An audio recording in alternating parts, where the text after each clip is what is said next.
All right, I'm here at the Tavares Public Library here to meet up with my friend Joseph. He said he's inspired by what I'm doing and I wanted to take some time to meet up with him. What's up, Joseph? Yeah. Okay, so this is hilarious. So you're same gender loving. We're not gonna say gay. Right. Now, what did you say? You said when you saw me, what did you think?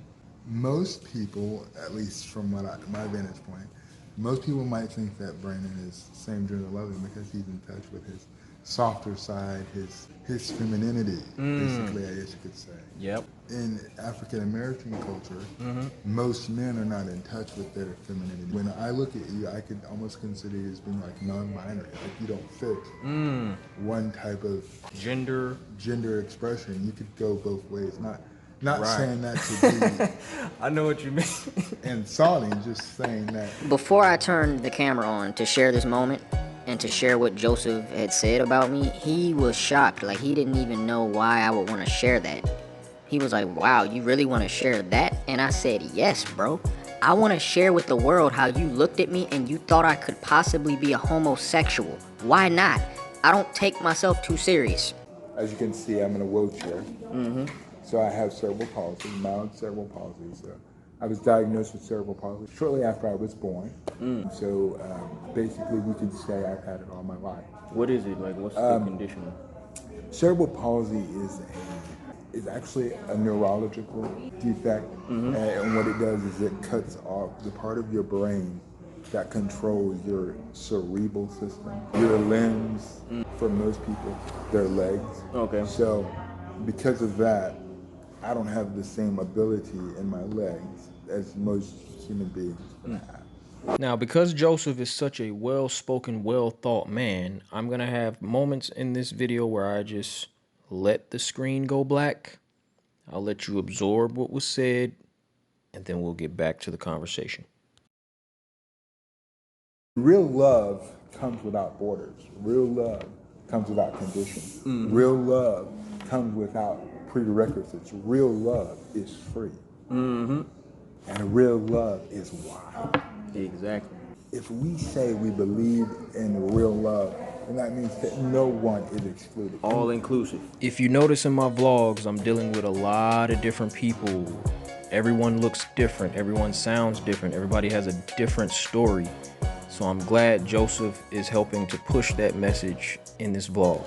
Okay, start that from the top, bro. So me and Joseph were talking a lot off camera, and there were certain points in the conversation where I was like, wait a minute, bro, let me turn the camera back on. Part of the reason why I don't work is because 11 years ago, I was involved in an attempted homicide where I was stabbed multiple times. This is a screenshot of the actual news story that was published of that incident that happened where Joseph literally almost lost his life. He proceeded to beat me. I had a glass-top coffee table, which he then, in a swift-like motion, cleared the glass-top coffee table off and hit me over the head with it.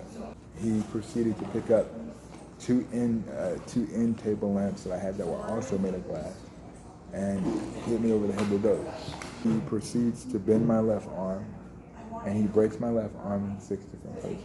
So when I heard the drawer open, and I immediately realized what he had opened, I said, oh my God. I can remember thinking subconsciously, he's gonna stab me. And bracing myself to be stabbed. Yeah. But I don't remember, but my next cognitive memory is me waking up in Shands Hospital and realizing that that's where I was at. And so I have scars on my neck here that can show, I mean, it's not what it used to be, it was a whole lot worse. Yeah. He slit my throat. This is another intermission. That was a whole lot that was shared. Let it absorb into your mind, and we'll be back in a few seconds. Usually when people go through traumatic experiences, especially like what you went through, they get to a point where they just don't trust people, they don't want to love, they don't want to open themselves up. So after going through that, like, what makes you still want to open up to people? Because I realized in that experience that if I allowed him to change me, if I allowed the experience to change who I was at the core of my being, that then that experience has won my power. It has changed the way I deal with people. What's the key thing that changed before and after how you deal with people? Before I got stabbed, I was very, very trusting. Almost to a naive point. Yeah. So, My mom tells me that, like, she's worried that something might happen to me. when I first moved out on my own, I would see homeless people and invite them into my home, you know, and give them shelter and let them stay with me for a couple of days. I'll still do it. What are the key things that you pay attention to that makes you feel like, okay, it's safe to open up to this person?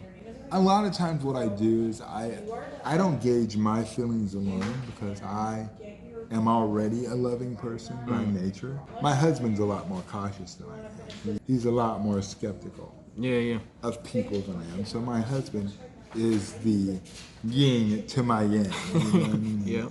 He balances me out. So a lot of times I look to him, and if he's not comfortable with it, then it's a no.